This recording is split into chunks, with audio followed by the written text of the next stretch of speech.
नमस्कार, मैं हूं अजय शर्मा और आप देख रहे हैं राजकिरण क्षेत्र। लोकसभा चुनाव अब कुछ दिन दूर ही रह गया है, लेकिन उत्तर प्रदेश की सियासत दिन पे दिन गर्म होती जा रही है। पांचवी लिस्ट जारी हुई भारतीय जनता पार्टी की, जिसमें कुछ लोगों के टिकट कट गए और कुछ लोगों को रिपीट कर दिया गया या फिर बदल दिया गया। कुछ नाम ऐसे हैं जिनकी वजह से चर्चा जो है जरूर से ज्यादा हो रही है। भारतीय जनता पार्टी ने कहा था अब की बार 400 पार, और पार्टी को लग रहा था उत्तर प्रदेश में 75 से ज्यादा सीटें हम जीत कर आएंगे। वैसे कहने को तो 80 के 80 सीटों पर दावेदारी की जाती है, लेकिन 75 सीटों का आकलन जरूर किया जा रहा था। अब जितना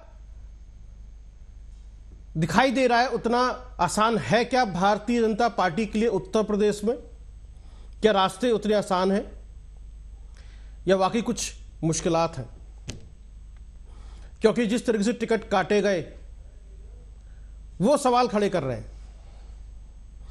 उत्तर प्रदेश की राजनीति में क्षत्रिय और कायस्थ जो वोटर है वो थोड़ा सा नाराज है, और क्षत्रिय तो सबसे ज्यादा नाराज है।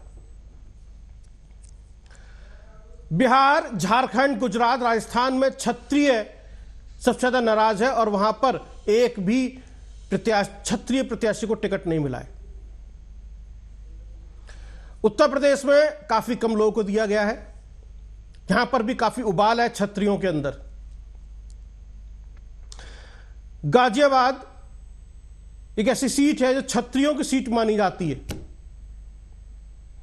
1980 का पहला जो चुनाव था वो भारतीय जनता पार्टी हार गई थी, जो एक अन्य समाज से, दलित समाज से मिला था। उसके बाद से क्षत्रियों का ही दबदबा रहा है। रमेश चंद्र तोमर 4 बार के सांसद और जनरल वीके सिंह 2 बार के सांसद, राजनाथ सिंह 1 बार के सांसद, यहां दबदबा रहा है भारतीय जनता पार्टी क्षत्रियों का।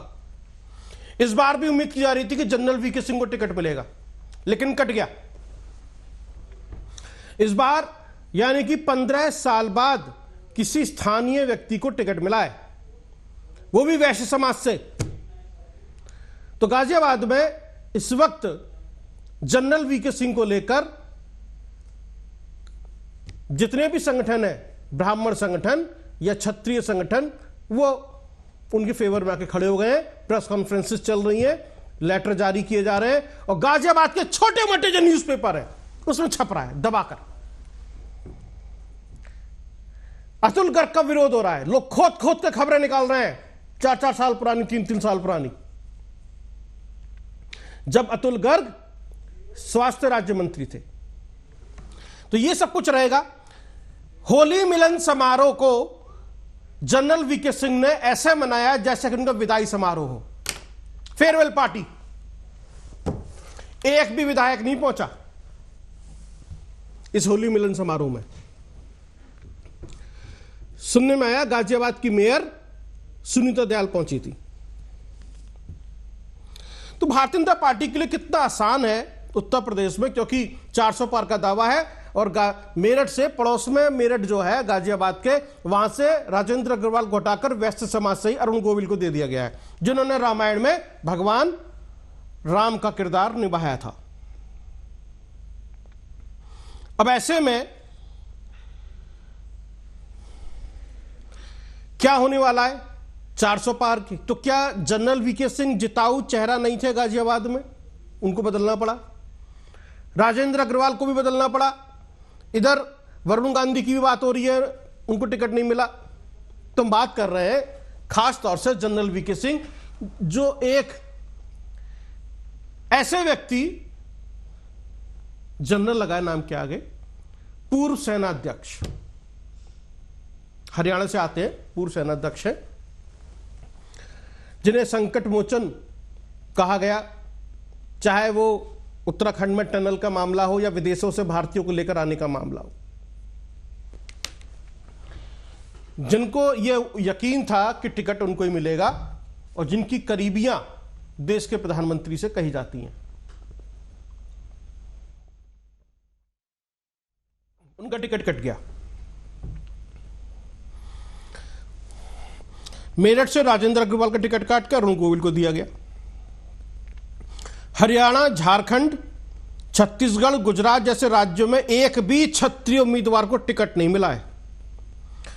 मध्य प्रदेश, राजस्थान, उत्तर प्रदेश में प्रत्याशियों की संख्या कम है क्षत्रियों की। इसी पर बातचीत करेंगे। जनरल वीके सिंह की विदाई और अतुल गर्ग को टिकट, राजेंद्र अग्रवाल का टिकट कटा मेरठ से और अरुण गोविल को टिकट। तो वैश्यों के सहारे गाजियाबाद में अपनी जमीन तलाश रही है भारतीय जनता पार्टी। और यदि जनरल वीके सिंह को टिकट नहीं मिलता है और विरोध होता है तो मेरठ, मुजफ्फरनगर, सहारनपुर, बागपत और बुलंदशहर तक असर पड़ेगा और नोएडा में भी असर पड़ेगा क्षत्रियों की वजह से। इसी पर दो मेहमान हमसे जुड़ रहे हैं, उनसे बातचीत करेंगे। इसके क्या मायने हैं? तो नोएडा, मुजफ्फरनगर, मुरादाबाद, सहारनपुर और मेरठ की सीट पर असर पड़ेगा जनरल वीके सिंह की सीट बदलने से। जनरल वीके सिंह ने एक निजी बातचीत में पत्रकार को बताया कि अभी तो हम हैं गाजियाबाद में। तो इसके क्या मायने हैं और जो इन्होंने वहां लिखा अपने सोशल मीडिया एक्स पर, नई दिशा और एनर्जी के साथ देश की सेवा करेंगे, तो क्या है इसका मतलब? चुनाव नहीं लड़ेंगे तो कहां जा रहे हैं जनरल वीके सिंह? इसी पर बातचीत करेंगे। दो खास मेहमान हमारे साथ इसमें जुड़ रहे हैं। कांग्रेस के प्रवक्ता और पॉलिटिकल एनालिस्ट अविनाश सिंह, इसके अलावा इस चर्चा में शामिल होंगे गाजियाबाद से जाने माने समाजसेवी और डॉक्टर बीपी त्यागी। त्यागी समाज की पहचान और त्यागी समाज का गौरव, इनसे बात करेंगे।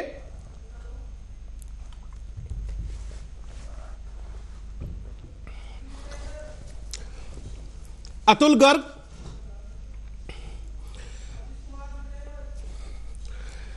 विधायक रह चुके हैं एक बार, दूसरी बार फिर विधायक बने। सुनील बंसल से इनकी नजदीकियां रही और सुनील बंसल जब थोड़े से अलग हटे तो इनको दूसरी टर्म में पद नहीं मिला। स्वास्थ्य राज्य मंत्री थे पहले टर्म में। आशीष कुमार मिश्रा, कैसे देखते हैं जनरल वीके सिंह का टिकट कट गया और अभी तक इंडिया गठबंधन ने अपना प्रत्याशी घोषित नहीं किया गाजियाबाद से, क्या चक्कर है? आपकी आवाज मुझ तक नहीं पहुंच रही है आशीष मिश्रा जी।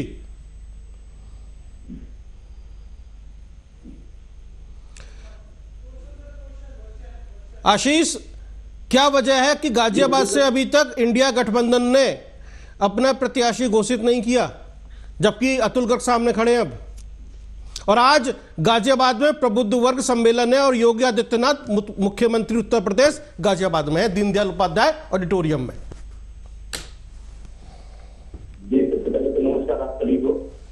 आपको बताना चाहता हूँ कि जैसा आपके मन में यह प्रश्न है और लोगों के मन में है कि इंडिया गठबंधन ने अभी तक अपने प्रत्याशी घोषित क्यों नहीं किए, निश्चित तौर पर हम लोगों का उस पर मंथन चल रहा है और सीट पे अतुल गर्ग के सामने एक अच्छा योग्य उम्मीदवार घोषित किया जाएगा और बहुत जल्दी ही इसका नतीजा हो जाएगा। मुझे ऐसा लगता है कि 2-3 दिनों के भीतर प्रत्याशी घोषित हो जाएंगे। हर जगह पे पूरे इंडिया में ही हमारे इंडिया अलायंस के प्रत्याशी घोषित हो जाएंगे। नहीं, कितना मंथन चलेगा भाई? अब तो 26 अप्रैल में तो वोटिंग है गाजियाबाद में दूसरे चरण की। अभी देखिए हमारे यहाँ पे जो भी दलों का गठबंधन हुआ है वो अपने मन से कोई काम नहीं करते हैं। अरे समाजवादी पार्टी ने तो अपने ऑर्डर से नहीं चलता। अरे आशीष, समाजवादी पार्टी से जिसका आपका गठबंधन उसने तो प्रत्याशी घोषित कर दिए, आप ही तो रह गए बस। ठीक करेंगे, अभी बात चल रहा है, दिल्ली में बात चल रही है, उसी के साथ में और चीजें और हर एक चीजों का समीकरण देखकर हम अपने प्रत्याशी को उतारेंगे। यूं ही नहीं किसी को कहीं भी चर्चाएं ये हो रही है कि प्रत्याशी मिल ही नहीं रहे आप लोगों को। कोई है ही नहीं आपके पास में। आनंद अगर फानंद ऐसा में फिर लगता आप तो किसी को भारतीय ऐसे जनता- टिकट देकर उतार दोगे। नहीं नहीं नहीं नहीं, ऐसा नहीं होगा। आप देखते रहिएगा, आप भी यही रहेंगे, हम भी यही रहेंगे। और भारतीय जनता पार्टी को ये पूछिए कि बाकी के जो उनके उम्मीदवार घोषित नहीं कर पा रहे हैं पूरे देश में, तो वो कांग्रेस पार्टी ही उनको अपने यहाँ से कोई कैंडिडेट भेजेगी, तब जाके वो अपना प्रत्याशी लगा पाएंगे। नहीं हम तो आज पूरे भारतीय जनता पार्टी का लिस्ट उठा के देख लीजिए, हम उत्तर प्रदेश की बात कर रहे हैं। कर करके ही पार्टी में अपने प्रत्याशी घोषित करने पड़ रहे हैं, क्योंकि भारतीय जनता पार्टी के अंदर न योग्य कोई नेता है, न कोई योग्य उम्मीदवार है। अच्छा। पूरी पार्टी ही उनकी हमारे भरोसे चल रही है। अच्छा, आप मतलब उनकी पार्टी आपके भरोसे चल रही है, तो यानी कि आपके यहाँ काल पड़ गया, फिर सारे तो नेता चले गए आपको आपके नहीं यहाँ से। लगता? वही तो मैं कह रहा हूँ, प्रत्याशी नहीं मिल लगता रहा। ऐसा? अब लोग पब्लिक जो है नहीं, आपको- इंतजार कर रही है कि भाई कांग्रेस पार्टी कोई तो अपना नेता दे चुनाव लड़ने के लिए। हमारा नेता पब्लिक के बीच में ही है, योग्य समय पे उसका नाम उजागर हो जाएगा आपके सामने। अच्छा, योग्य समय पर। चलिए बिल्कुल योग्य समय पर, और उस समय आ चुका है, बहुत चलिए। ज्यादा लंबा समय नहीं लगेगा। ठीक है, एक दिन 2 दिन? जी। हाँ, 2 दिन बहुत ज्यादा होगा। 2 दिन बहुत ज्यादा। पहुंच जाए। आज शाम तक उम्मीद करें। जी। तो सुनने में आ रहा है क्योंकि गाजियाबाद मैं आपको में, बता रहा हूँ एक सुनने में आ एक रहा चीज है मैं आपको बता रहा हूँ। आशीष, सुनने में आ रहा है गाजियाबाद जी। में कुछ कांग्रेसी नेता जो हैं, जो अपनी टिकट की उम्मीदवारी में आस लगाए बैठे हैं, अलर्ट मोड पे बैठे हैं कि कब कुर्ता पहन के भागना पड़े दिल्ली। मैं नाम नहीं बदल रहा हूं, मैंने वही पता है तो सबके कहा। बारे में मुझे। नहीं तो सुनिए तो सही, यही बात तो मैंने कहा आपसे कि हम बाहर से प्रत्याशी हमें आयात करने की जरूरत नहीं है। आपने जो सवाल पूछा कि हाँ। कौन प्रत्याशी होगा, मैंने आपको स्पष्ट रूप से बता दिया कि जो हमारा प्रत्याशी होगा वो वही जनता के बीच में ही है। सही समय पे उसकी घोषणा हो जाएगी और वो अपने कामों में लग जाएगा। हाँ, और वो अलर्ट मोड पर है इस वक्त। जनसेवा में वो लगा हुआ है। जनसेवा में लगा हुआ है, जनसेवा में लगा हुआ है। अच्छा, जी। महिला है पुरुष है? अगर पूरा स्पष्ट तब भी आप पूछ लेंगे तो फिर लिस्ट की घोषणा क्या। मैं आपको एक चीज बताना चाह रहा हूं कि इस बार आप याद रखिएगा कि ये जो हमारी लिस्ट अभी आ रही है ना, ये लिस्ट में आपको पूरे के पूरे भारत लगभग वहां पे समावेशित दिखेंगे कि लगभग सभी सीटों का हम लोग ने अनाउंसमेंट कर दिए। ये बहुत बड़ी लिस्ट आ रही है। अच्छा, जी। चलिए, बहुत अच्छी बात है। हमसे अभी बीजेपी अभी तो हम देख रहे हैं कि हमारे मैदान में न उतरने से बेचैनी कितनी बढ़ रही है। नहीं, बेचैनी तो बढ़ेगी भाई, इंडिया गठबंधन से लोग तो आए, उतरे 17 सीटें मिली है आपको, है? लेकिन अभी कैसा है, देखिए हम लोग बड़े दिल वाले लोग हैं। हम लोग ये भी सोचते हैं कि जो हमारे सामने चुनाव लड़ रही है भारतीय जनता पार्टी, अगर मान लो कि हम सभी अपने उम्मीदवार घोषित कर दिए और वो बेचारे। जी जी, अच्छी बात है। वैसे अरुण गोविल के सामने इंडिया गठबंधन किसको उतारेगा और गाजियाबाद से अतुल गर्ग के सामने किसको उतारने जा रहा है, ये अपने आप में बहुत इंटरेस्टिंग रहने वाला है। अच्छा, एक बात बताइए, जिस तरीके की गणित बैठ रही है और छत्री समाज काफी नाराज है बीजेपी से, कुछ इसको बुनाने की कोशिश तो नहीं कर रहे? नहीं, हम जात धर्म भाषा के ऊपर कभी राजनीति नहीं करते। हमारा एकदम स्पष्ट है, जो होगा वो भारत की एकता अखंडता को लेकर चलने वाला होगा और वो कभी भी एक जात धर्म प्रांत की बात नहीं करेंगे। अच्छा, हम सभी को साथ में लेके चलने में विश्वास रखते हैं। ठीक है। तो ये वीके सिंह के ना लड़ने से कुछ राह आसान हुई है या अभी भी चुनौती बरकरार है, टफ है? देखिए, जो लोग जैसा बोलते ना कि हमारे यहाँ पे कहावत है पूर्वांचल में जी कि जैसन करब मोरे राजा तोरे अगवे उतरी। तो जैसा जैसा कर्तव्य जिसने किया है ना, वो उसके सामने आया है। भारतीय जनता पार्टी को पता है कि उनके प्रत्याशियों ने, उनके उम्मीदवारों ने, उनके सांसदों ने क्षेत्र में कोई काम नहीं किया है। सिर्फ हवाई बाजी करके वहां पे वो लोग ने हवाई तरीके से हमेशा प्रधानमंत्री नरेंद्र मोदी जी के चेहरे पर मोदी जी मोदी जी मोदी जी करने का काम किया है। जबकि मोदी जी प्रत्याशी जहां पे होते हैं तो उनको ये चीज पता होता है कि अगर 5 लाख 7 लाख वोट उनको मिलते हैं तो उनके सामने खड़े होने वाले को भी 3-4 लाख वोट मिलते हैं। तो हर जगह पे एक ही नाम नहीं चलता है। तो उन लोगों अयोग्यता के आधार पर उन लोगों के पत्ते काटे गए हैं और अगर उसको देख के ऐसा लगता है भारतीय जनता पार्टी को कि इस जख्म को भर दिया जाएगा, तो नहीं होगा, क्योंकि महंगाई बेरोजगारी चरम सीमा पे है और जनता अपना हिसाब लेने के लिए तैयार है।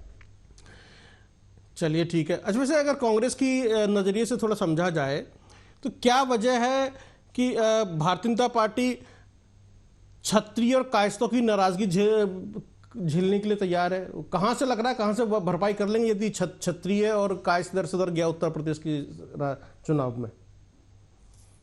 देखिए, मैं आपको एक चीज बताना चाहता हूं कि भारतीय जनता पार्टी भाई को भाई से लड़ाना, समाज को समाज से लड़ाना, इसी पे उनकी राजनीति आधारित है। तो इसलिए मैं उनके विवेक और उनके विचार विमर्श पे छोड़ देता हूं। उस विषय में वो भारतीय जनता पार्टी का चक्कर है कि वो अपने को कैसे देखती है, उसको कैसे चुनाव लड़ना है। हमने कह दिया कि हम सर्वधर्म समभाव की राजनीति को लेकर आगे चलेंगे, उसी पे चुनाव लड़ेंगे।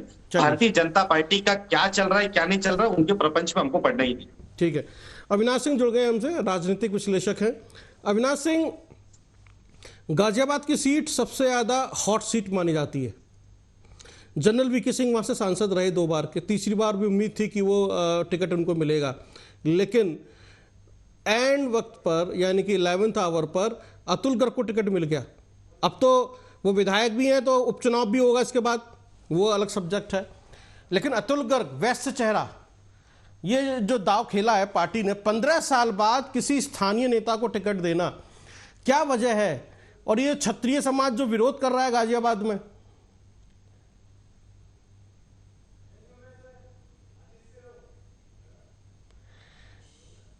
चलिए आवाज नहीं पहुंच रही है, तो इसका कुछ फायदा मुझे लग रहा है कि कांग्रेस पार्टी की तो बाँचें खिल रही होंगी कि क्षत्रिय समाज विरोध कर रहा है, लेटर जारी हो रहे हैं, अगर वीके सिंह को टिकट नहीं मिला और या किसी अन्य क्षत्रिय को टिकट नहीं मिला, तो एक क्षत्रियों के एक बहुत अच्छे कद्दावर नेता ने कल कहा है यदि क्षत्रियों को टिकट नहीं मिला तो हम इंडिया गठबंधन के प्रत्याशी को समर्थन दे देंगे। बताइए आप।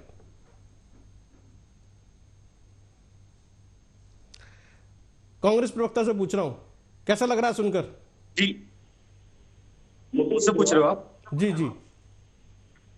अच्छा, देखिए, मैंने आपको बताया ना कि इनके पास न नीति है, न नियत है, न इन्होंने कुछ किया। 10 वर्षों के कार्यकाल में इनको जाना है ये दिखाने के लिए और ये बताने के लिए कि हमारी उपलब्धियां क्या रही हैं। और किसी भी राजनीतिक दल की यही बात होती है, यही बिसात भी होनी चाहिए कि जनता ने अगर आपको चुना है तो आप उनकी उम्मीदों पर खरे उतरे हैं या नहीं उतरे हैं, और नहीं उतर पाए हैं तो आपने प्रयास शुरू किया है या नहीं किया है, ये आपको बताने के लिए और ये कहने की जरूरत होती है। लेकिन आप देखिए कि भारतीय जनता पार्टी सिर्फ और सिर्फ नैरेटिव गढ़ने के चक्कर में रहती है। वो सोचती है कि किसकी जुबान फिसले, कौन से शब्द मिले जिससे वो जाके अपनी राजनीति करे। कभी वो शक्ति का नाम लेते ही माता दुर्गा के पीछे जाके छुप जाएंगे, कभी कोई और वर्ड होगा तो उसके ऊपर कहीं और जाके छुप जाएंगे, क्योंकि उन्होंने काम किया ही नहीं है। अगर काम किया होता तो काम के, आज भी देखिए हम यूपीए शासनकाल के पहले और दूसरे में हम लोगों ने काम किया था, इसलिए हम आज भी सीना ठोक कर कहते हैं जिस मनरेगा को इन्होंने खोखला कहा था प्रधानमंत्री नरेंद्र मोदी जी ने, उनको ही बात कर रहे हैं। आप कहां जा रहे हो? नहीं, मुद्दे पे बने रहते हैं, मुद्दे पे बने रहते हैं। मैं ये पूछ रहा हूं, आप मुझे लेके जाओगे अतुल गर्ग के पास? आपको फायदा होगा या नहीं होगा अगर जनरल वीके सिंह चुनाव नहीं लड़ते हैं गाजियाबाद से? टिकट कट गया, वैश्य समाज का अतुल गर्ग चेहरा है और उनका विरोध हो रहा है गाजियाबाद में, खूब दबा के विरोध हो रहा है, लेटर बम चल रहे हैं, हर अखबार में छप रहा है, प्रेस कॉन्फ्रेंस हो रही है, क्षत्रिय समाज प्रेस कॉन्फ्रेंस कर रहा है, राजपूत समाज प्रेस कॉन्फ्रेंस कर रहा है, और वो कह रहा है कि यदि 48 घंटे का समय दिया, यदि प्रत्याशी नहीं बदला, क्षत्रिय समाज से नहीं आया, तो हम इंडिया गठबंधन के प्रत्याशी को समर्थन कर देंगे। बताइए आप। देखिए, अगर और मगर की राजनीति है ना, पूरी तरीके से एकदम मैं नहीं समझता हूं कि इसका कोई स्थान होना चाहिए। और विरोध करता कौन है, ये सब चीजें आपको भी बखूबी पता है और हमको भी बखूबी पता है, क्योंकि आम जनता है ना, आम जनता मतदान करने के लिए चली जाए सही समय पे पूर्ण रूप से, वही काफी होता है। जो किसी राजनीतिक दल से जुड़े लोग होते हैं या किसी का कोई आशा अपेक्षा होता है वो उस पे करता है। लेकिन हम कांग्रेस पार्टी वाले कभी ये नहीं चाहेंगे किसी का घर टूटे और उस पे हम अपना घर बनाएं, ये हमारी कभी विचारधारा नहीं होगी। हम यही चाहते हैं कि भारतीय जनता पार्टी के अंदर जो चल रहा है वो आंतरिक कलह वहीं पे निपट जाए, सुलझ जाए, और हमारा जो प्रत्याशी होगा, हमें जो फायदा होगा। आप ये पूछना चाहते हैं कि इस लड़ाई से हमें कोई फायदा है, तो मैं उसका जवाब देता हूं।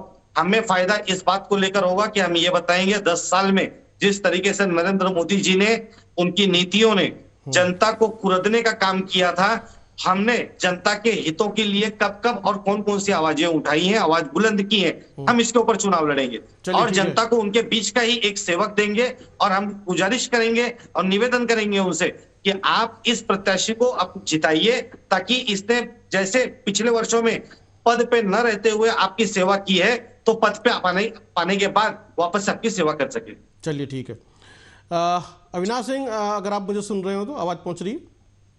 जी पहुंच रही है। नमस्कार। नमस्कार। मेरे पैनलिस्ट भाई को नमस्कार जी। देखिए अविनाश सिंह, कैसे देख रहे हैं, जनरल वीके सिंह का टिकट कट गया, उन्होंने अपना विदाई समारोह होली मिलन समारोह के रूप में मनाया और शाम को उन्होंने एक्सपे लिख दिया। अब नई ऊर्जा और नई दिशा में देश की सेवा करेंगे, और उसके बाद अतुल गर्ग का नाम सामने आ गया। अब विरोध हो रहा है अतुल गर्ग का गाजियाबाद में जबरदस्त, कैसे देख रहे हैं? किस बात पे विरोध हो रहा है? अतुल गर्ग को टिकट क्यों दिया? अतुल गर्ग वहां, मैं खुद साहिबाबाद गाजियाबाद का वोटर हूँ, शिप्रा सन सिटी सेक्टर 62 के पास नोएडा पे रहता हूँ जी। बहुत पुराने कार्यकर्ता है। गर्ग साहब की जो पहुंच है वो घर घर है। और जहां तक भाजपा की बात है, अभी मैं आपको थोड़ी देर पहले बोल रहा था तो आपने वर्ड यूज किया राजपूत समाज विरोध कर रहा है। पता नहीं दोबारा आप बोलने में क्यों घबरा गए जब मैंने आपसे पूछा किस बात का विरोध है। आपको बोलना चाहिए राजपूत समाज विरोध कर रहा है। हम कह रहे हैं कायम है? अरे भाई, क्षत्रिय समाज राजपूत समाज विरोध कर रहा है। बिल्कुल बिल्कुल सही आपने बोला। तो इसका मतलब आप ये बिल्कुल सही ठहरा रहे हैं कि भाजपा जात की राजनीति नहीं करती है? नहीं, हम थोड़ी ठहरा रहे हैं। आप अपना नहीं, आप पॉलिटिकल एनालिस्ट के रूप में आप विश्लेषण कीजिए, मुझसे सवाल मत पूछिए।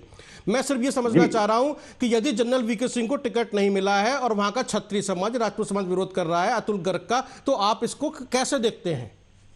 मैं बिल्कुल इसको सकारात्मक रूप में देखता हूं कि जनरल वीके सिंह साहब ने अपना लंबा समय आर्मी को दिया, देश की सेवा की।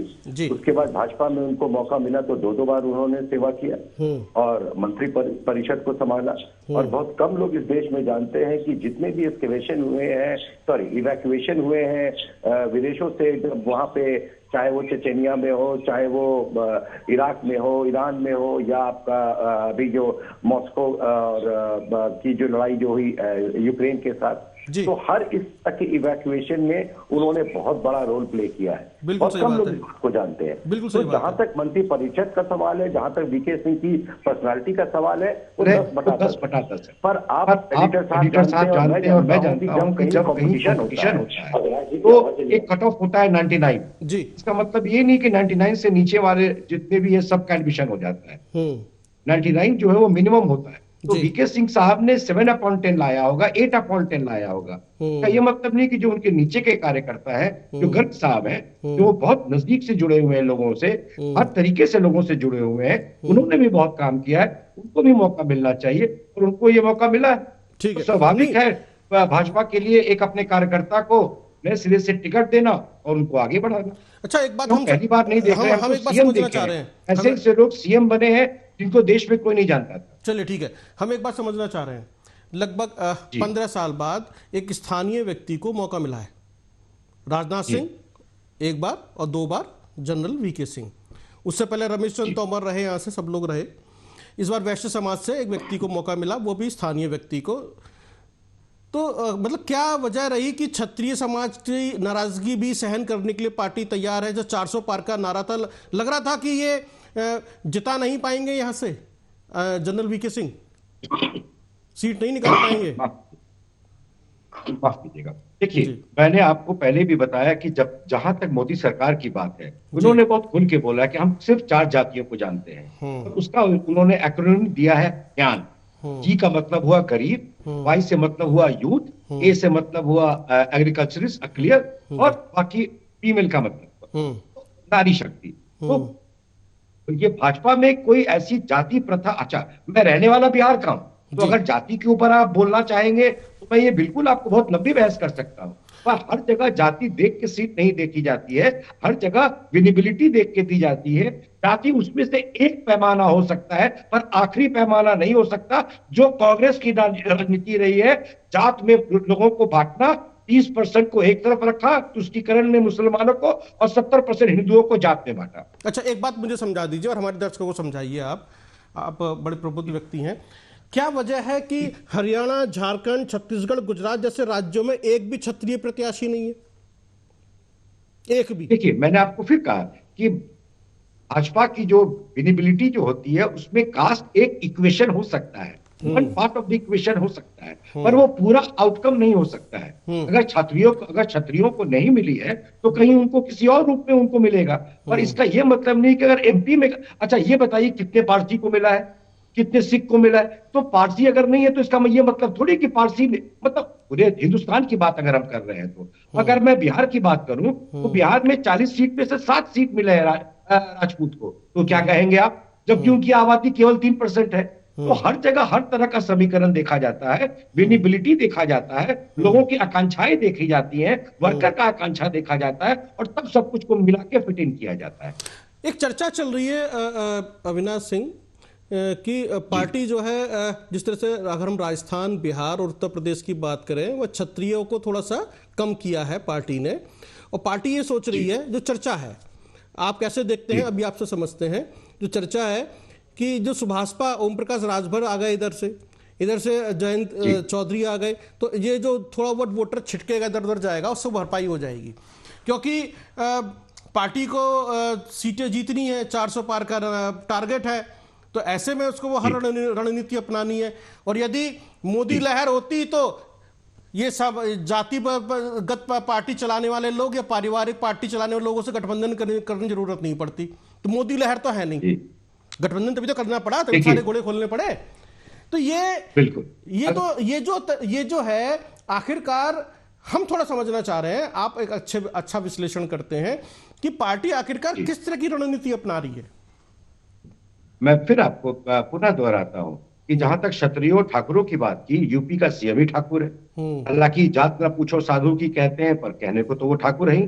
अब दूसरी बात पे आता हूं, जहां जहां जितने रिप्रेजेंटेशन की जरूरत है, जो ठाकुर बाहुल्य इलाके हैं, जहां भी चंद्रशेखर जी का बलिया का एरिया हो जाए, ईस्टर्न यूपी हो जाए, सेंट्रल यूपी हो जाए, जहां जहां अवध का एरिया हो जाए, जहां जहां ठाकुरों की अपनी एक पकड़ मजबूत है, वहां अब आप क्या समझते हैं, अगर कुंडा से कोई लड़ेगा तो कोई नॉन ठाकुर लड़ेगा, तो राजा भैया ही लड़ेंगे। तो जो भी ट्रेडिशनल सीट्स है ठाकुर की, वो तो बरकरार है। पर ये जातिगत समीकरण को कांग्रेस की 70 साल की राजनीति ने वो एक हवा बना दिया और बड़ा चीज बना दिया। इससे ऊपर निकलने की बात है। अब जहां तक क्षेत्रीय पार्टी की बात आपने की, जो मूलतः या तो पारिवारिक पार्टी है या जातियों की पार्टी है, उसमें फिर मैं आपको कह रहा हूं कि जन आकांक्षा की प्रतिरूप पे जो पार्टियां बनी है, जो जातीय पार्टियां बनी है, अपने जन आकांक्षाओं के प्रतिरूप उनको समाहित करना भाजपा का बड़ा दिल दिखाता है, छोटा दिल नहीं।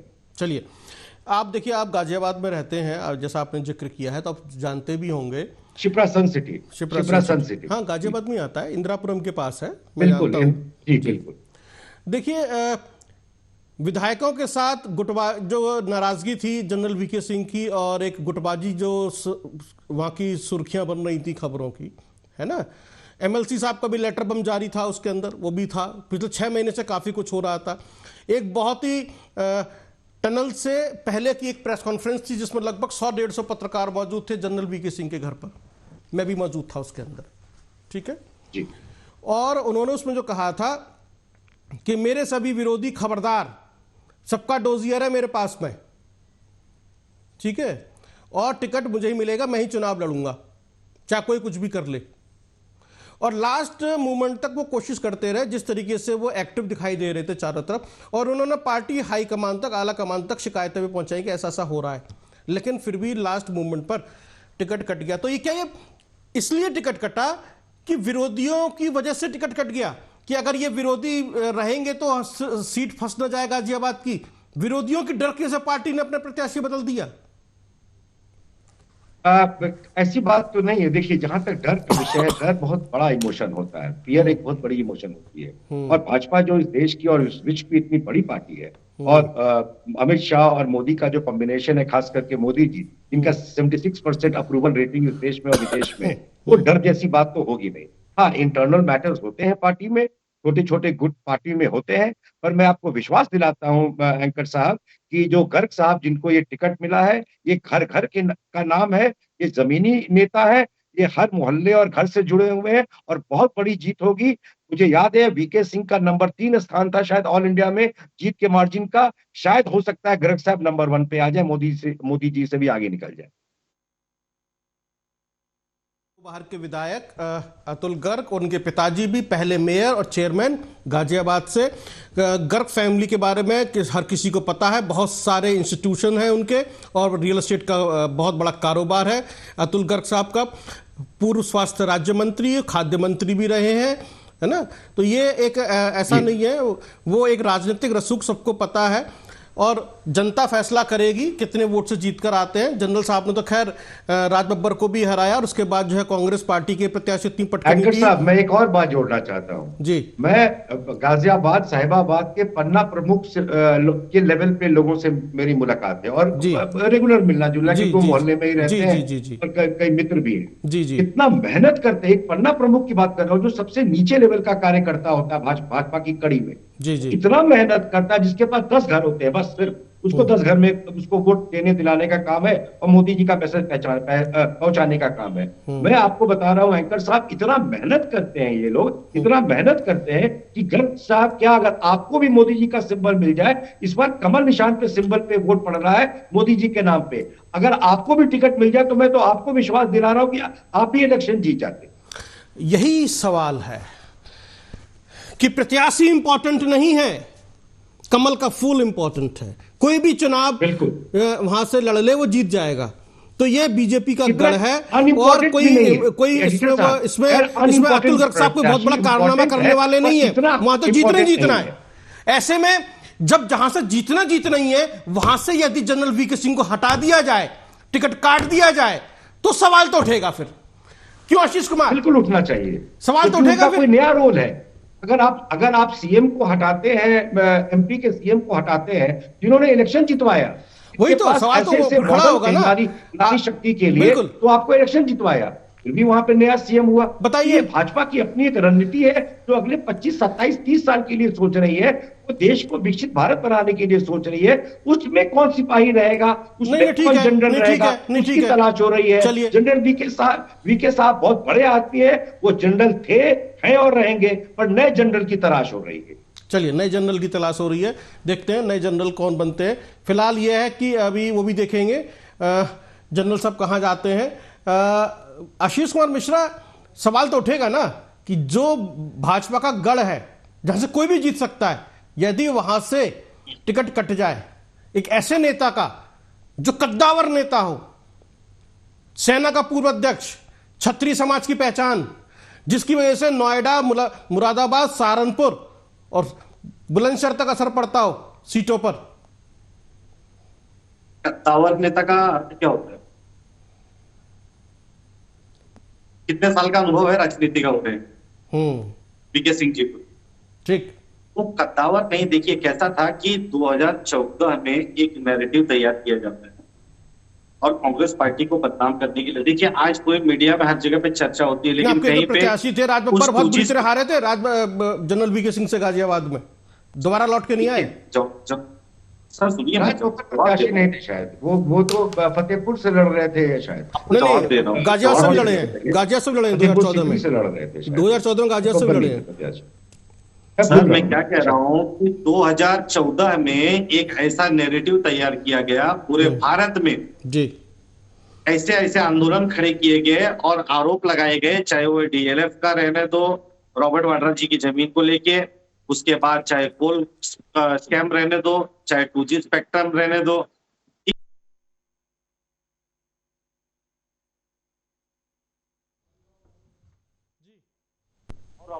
जी बोलो सर जी। तो ये सब अगर हुआ तो जो पार्टी को बदनाम करने की साजिश रची गई और उसके पीछे बड़े बड़े विज्ञापन का प्रयोग हुआ, षड्यंत्र के तहत कांग्रेस पार्टी को बदनाम किया गया। उसके बाद क्या आपने ये देखा, सुप्रीम कोर्ट का जो वर्डिक्ट आया, जो सुप्रीम कोर्ट का फैसला आया 2G स्पेक्ट्रम में कांग्रेस पार्टी के जिन लोगों का नाम दिया गया उन्हें बरी किया गया। तो कोयला घोटाला का जो आरोप लगा उसमें बरी हुए। मीडिया ने क्या, या फिर किसी देश में या भारतीय जनता पार्टी के नेताओं ने इस बात को माना कि भाई नहीं, इस प्रकार का आरोप गलत था दूसरे के कहने पे इस तरह का नैरेटिव गढ़ा गया था। जनता को इस तरह से गुमराह किया गया कि जनता भी कुछ पल के लिए मान बैठी कि सच में कांग्रेस ने बहुत बड़ा भ्रष्टाचार किया है। लेकिन कांग्रेस पार्टी को वो चीज पता था। उस समय भी कांग्रेस पार्टी न्याय के माध्यम से ही चल रही थी और आज भी हमारा उद्देश्य उसी के ऊपर है कि हम जनता के मुद्दों को लेके चल रहे हैं और जनता की आवाज को उठा रहे हैं। आप आरोप लगा के हमको बदनाम कर सकते हो, सब कुछ कर सकते हो। और आज भी देखिए, जब हम चुनाव में जा रहे हैं तो आज भी हम एक ही बात कहते हैं कि भैया ठीक। मैं अविनाश सिंह से बात कर लेता हूं। अविनाश सिंह, जिस तरीके के हालात हैं, जैसा अभी अरुण गोविल को भी जो है मेरठ से टिकट मिला है और पीएम मोदी की भी रैली है, योगी जी की भी रैली है, वहां पर पूरी ताकत झोंक रही है भारतीय जनता पार्टी, कोई भी रिस्क नहीं लेना चाहती मेरठ के अंदर। क्या वजह है कि भाई मतलब अरुण गोविल को लेकर रिस्क नहीं लेना चाहती पार्टी?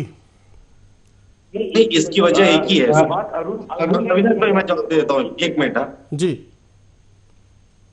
बात अरुण गोविल की नहीं है सर, बात है कि क्या प्रचार अच्छा लगता है, लेकिन क्या करें, कैमरे के सामने जाते हैं तो योगी जी को मोदी जी पैदल दौड़ाने लगते हैं और गाड़ी में बैठ के चले जाते हैं। लेकिन अभी उनको क्षति सहने की आदत हो गई है। इस वजह से कभी ओम प्रकाश राजभर के इतने बेइज्जती के बाद भी उनको आंखों के सामने रखना पड़ता है। मॉडल जो देश के सामने रखना चाहते हैं, तो इसमें कोई बुराई नहीं है। मेरठ जो दिल्ली से इतना नजदीक है, जिसको इतना सुविधा मिला है पिछले 5 सालों में, वो एक विकास का मॉडल के रूप में देश में देखा जाए। आप मेरठ छोड़िए, वो तो दिल्ली से बहुत नजदीक है, शायद 40 मिनट में वहां पहुंच जाएंगे, हेलीकॉप्टर से 12-15 मिनट लगेगा। मैं कह रहा हूं, आप साउथ इंडिया में देखिए, वहां पे कितनी मेहनत की जा रही है। जहां पे लोग कहते हैं बिल्कुल उम्मीद नहीं है, मैं कह रहा हूं 130 सीट है साउथ इंडिया में और बीजेपी अभी 29 सीट पे है, मात्र 29 आउट ऑफ 130। आप देखना 4 जून को फिर मुझे आप ज्वाइन कराना। इस 130 सीट में से आज जो 29 है, 29-30 से उससे बढ़ा करके ये 50 पार करेगी। ये 20 से 22 सीट केवल साउथ में ज्यादा जीत के आएगी। और यूपी में भी पिछली बार ये 64-65 पे रह गए थे, यहाँ भी अपनी 10 से 12 सीट बढ़ा कोयला घोटाला और स्पेक्ट्रम पे बोलिए, इन सब मुद्दों को भी जरा जनता के बीच लेके चलिए। नेता वहां कोई बड़ा रैली करता हो और देश के सामने एक मॉडल पेश करता हो, विकसित भारत का, विकसित प्रदेश का, विकसित डिस्ट्रिक्ट का। जी, आप कुछ कहना चाह रहे हैं आशीष कुमार मिश्रा? हाँ, मैं अविनाश जी से ये कह रहा हूँ कि अविनाश जी कौन कितने सीट जीतेगा, कौन कितने सीट हारेगा, इसका निष्कर्ष जनता पर छोड़ दीजिए। और दूसरी बात रह गई कि आप जैसे सुनिए, जनता पे सब जैसे कमजोर लोग छोड़ते हैं। जो नेता होते हैं वो अपनी जनता को बताते हैं कि उन्हें क्यों उनको वोट देना चाहिए, भाई सुनिए ना, वो अच्छा क्यों उनको मिलना चाहिए, वो लीडर्स उनको बताते हैं अपने अपने डेवलपमेंट मॉडल को सामने रख के। और जब सक्सेसफुल डेवलपमेंट मॉडल रखा जाता है, भाई मैं क्या बोल रहा हूँ आपको समझ में आ रही मेरी बात है, तो वो जनता उसको, मेरी बात समझ में आ रही है आपको? एक मिनट सुन लीजिए, अविनाश सिंह सुन लीजिए क्या कह रहे हैं अविनाश भाई। मेरी बात आपको समझ में आ रही है? मैं हिंदी में बात कर रहा हूँ, सुनिए। मैं भी बोल सकता हूँ, सुनिए। कोयला घोटाला और 2G स्पेक्ट्रम जैसे बदनाम किया गया था कांग्रेस पार्टी को, आप अगर राजनीतिक विश्लेषक हैं और राजनीति का विश्लेषण करते हैं तो ये आपका काम है कि चैनल और मीडिया पे बैठ के 2G स्पेक्ट्रम और कोयला घोटाला की बात रखिए सामने कि भारतीय जनता पार्टी ने कांग्रेस पार्टी को बदनाम करने के लिए झूठे आरोप लगाए थे। कहिए आप तो सनातन को बदनाम करते हैं, कांग्रेस क्या चीज है? कांग्रेस तो सनातन को बदनाम करती है जो 2000 साल पुरानी चीज है। कांग्रेस का क्या विसाद है? जैसा उसने कृत किया है, उसने पूरे देश को झूठा है। अविनाश जी, आप हिंदू हो? अविनाश जी कर रहे हैं, बात कर रहे थे, आप हिंदू हो? कर रहे थे पूरे अपने दिन, जब भारत डबल डिजिट में 10 से 12 सनातन की परीक्षा ले लेते हैं ना, सुनिए ना, ले लेते हैं परीक्षा। चलिए कोई बात नहीं, मैं सिर्फ एंकर महोदय, नहीं देखिए, एंकर महोदय जी सुनिए ना जी, अविनाश जी से पूछिए जरा, वो हिंदू है क्या? कहाँ है उनका टीका चंदन, कहाँ है उनका जनेऊ? नहीं, ये सब बातें करने के लिए लोग नहीं ना। देखिए हम बात कर रहे हैं, पर आपके कोर्ट के ऊपर नहीं है, पर आपके दिखाने हुए राहुल गांधी का जनेऊ नहीं है जो कोर्ट के ऊपर पहन लूं मैं, समझिए बात को। हम इस पे बात ही नहीं कर रहे। हम इससे बात शादी नहीं कर रहे ब्याह हैं। मंदिर में अरे जब नहीं आप भाई, जाते हो ना तो पंडित जी ना अरे कहाँ कपड़ा लड़ रहे हो उतार के जाकर? आपको जनेऊ नहीं पहनाते हैं, ऊपर से ही पहनाते हैं। अरे दादा सीट पार्टी के हो, बंटवारे भाई, पर जरा ये टिकट भी कटने बताइए, पे न कटने पे मैंने छत्री आपको समाज की कोयला घोटाला नाराजगी का पे हम पूछा, बात कर मैंने रहे आपको हैं 2G और आप स्पेक्ट्रम पहुंच का रहे हो पूछा, आप कहाँ पहुंच सनातन रहे की हो? बात किए, कहाँ मैंने पहुंच रहे आपसे हो? सनातन पे वापस आ पूछ जाओ। लिया तो ठीक मिर्ची है। लग गई आपको। अरे छोड़ ये दीजिए। देखो, ये इसको बोलते हैं हिंदुत्व। चलिए। ये देखो, दिखाऊं आपको? अरे ठीक है, ठीक है, ठीक है, ठीक है, देख लिया उन्होंने। ये देखिए, ये है हिंदुत्व। ठीक, आपके यही ऐसे दिखा- फर्जी और ढोंगी नहीं है। चलिए छोड़ दीजिए। यही कौन- दिखा के मेरठ मलियाना किया था, यही दिखा राजनीतिक विश्लेषक किसी को बनाया कीजिए ना, तो एक तरफा राजनीतिक विश्लेषक का मतलब क्या होता है? जनता के सामने दोनों पार्टी का विश्लेषण करके रखे। एक तरफा बात करने के लिए भारतीय जनता पार्टी का प्रवक्ता नहीं मिला तो ये राजनीतिक विश्लेषक को आपने प्रवक्ता, अघोषित प्रवक्ता बना के बैठा दिया। अरे हमने थोड़ी बनाया ना घोषित आपको मिर्ची प्रवक्ता, लग गई, वो उनका अब अपना आपको स्टैंड मिर्ची लग है, गई। वो जैसा विश्लेषण राजनीतिक करना चाहे। विश्लेषक है महाशय ये। चलिए, मैं उन्होंने- इनसे पूछ रहा हूं, कोई कोयला बात घोटाला नहीं। 2G स्पेक्ट्रम पे मुंह खोल के दिखाएं। के नेता है तो जनेऊ नहीं जिगर दिखाइए, चलिए, 50 ठीक है। सीट ला के दिखाइए। अरे ठीक है, ठीक है। अरे महाराज, सुन गाजियाबाद तो लीजिए ना, 2G अरे, स्पेक्ट्रम पे कोयला आप कहाँ घोटाला पे पहुंच मुंह गए? खोल के तो दिखाइए। चलिए ठीक है। के जेल जाएंगे, सुप्रीम कोर्ट ने क्या कहा? लालू यादव 34 साल के बाद जेल गए थे। किसके? चलिए ठीक है, आप दोनों प्रवक्ता जो है अलग तरह की बातचीत में उलझ रहे हैं, हम बात कर और रहे आप थे गाजियाबाद की। आप लालू यादव के साथ खड़े हैं, सजा याफ्ता कैदी के साथ खड़े हैं। आप क्या देश में मिसाल बनेंगे? ठीक है। कोयला घोटाला पे बोलिए ना, 2G स्पेक्ट्रम पे बोलिए ना, और रॉबर्ट वाड्रा जी की जमीन के बारे में बोलिए ना जरा, हरियाणा में DLF का मैटर। ये सब बात करता है, ये कोर्ट बात करेगा, कोर्ट में केस है, जिस दिन जेल जाएंगे उस दिन छाती मत पीटिएगा। यही केजरीवाल कह रहे थे, अरेस्ट करो, अरेस्ट करो। फैसला दिया है, सुप्रीम कोर्ट ने फैसला दिया है, आपको पता है कुछ? थोड़ा जरा किताब उताब पढ़ लिया कीजिए। चलिए खैर, अपडेट हो जाएगी। आप दोनों से हमने बातचीत करने की कोशिश की थी, समझने की कोशिश की आपकी थी कि आवाज ब्रेक हो रही थी, गाजियाबाद इसलिए आप की बच सीट गए। पर जिस तरीके से जनरल वीके सिंह का वरना टिकट किताब कटा, तो आपको मैं उसका पढ़ा देता। राजनीतिक संदेश क्या है, उसका राजनीतिक मैसेज जो है और विश्लेषण क्या है, वो उसके क्या सरोकार है, क्या मतलब निकलता है। जिस तरह से मैंने कुछ राज्यों के नाम आपको गिनाए और कहा कि यहां पर क्षत्रिय समाज को टिकट नहीं मिला और कायस्थ समाज भी थोड़ा सा नाराज माना जा रहा है, और ये समझा जा रहा है कि जो सुभाषपा से ओम प्रकाश राजभर आए हैं और जयंत चौधरी आए हैं, थोड़ा सा मैनेज हो जाएगा। और पार्टी को जो जैसा कहा जा रहा था कि एक राम मंदिर है या फिर मोदी लहर है, पार्टी हर किसी पे इन पर भरोसा नहीं कर रही है, वो हर तरह के राजनीतिक पैंतरे या राजनीतिक रणनीति अपना रही है जिससे कि सीट ज्यादा से ज्यादा जीती जा सके। जैसे जनरल वीके सिंह का टिकट कटा, उसका वजह सिर्फ एक ही है, जो चारों विधायक और वहां की जो इंटरनल बॉडी है उसने जो विरोध किया, जिसकी वजह से ये हुआ। राजेंद्र अग्रवाल का टिकट भी इसीलिए कटा हुआ माना जा रहा है क्योंकि पार्टी नहीं चाहती थी कि वहां की जो लोकल बॉडी है वो उसका विरोध करे और उसका नुकसान दिखाई दे। तो जहां पर जिसका विरोध था उनको भी वहां से बदला गया है, या जिनकी जमीनी रिपोर्ट सही नहीं थी। तो पार्टी हर हाल में 400 पार के मिशन को लेकर चल रही है, वो किसी भी तरह का कोई भी रिस्क लेना नहीं चाहती है। अब फिलहाल अब जनरल वीके सिंह क्या करेंगे या उनको क्या दायित्व मिलेगा आगे चल के चुनाव के बाद पता चलेगा, लेकिन इतना जरूर है कि गाजियाबाद से अतुल गर्ग को टिकट मिला है और अतुल गर्ग कैसे नेता है वो तो मतदान के दिन ही पता चलेगा कि आखिरकार अतुल गर्ग कितने लोकप्रिय नेता हैं। जो विरोध हो रहा है वो भी राजनीति का या रणनीति का हिस्सा माना जा सकता है, क्योंकि जितनी कंट्रोवर्सी होगी उतनी पॉपुलैरिटी का ग्राफ बढ़ेगा। जैसे कि मंडी में कंगना रनौत के नाम पर एक कंट्रोवर्सी हो रही है और कंगना रनौत के बारे में लोग चर्चाएं कर रहे हैं, ऐसे ही अतुल गर्ग के बारे में चर्चा करें और वीके सिंह के बारे में कम बात हो, ये कोशिश है। राजकीय रण क्षेत्र में यही है और इंडिया गठबंधन ने अभी तक अपना कोई भी प्रत्याशी घोषित नहीं किया है। ऐसे में इंटरेस्टिंग होगा कि अतुल गर्ग के सामने इंडिया गठबंधन किसको लेकर आ रहा है और बसपा से कौन आ रहा है। बहुत बहुत धन्यवाद, देखते रहिए आप राजकीय रण क्षेत्र।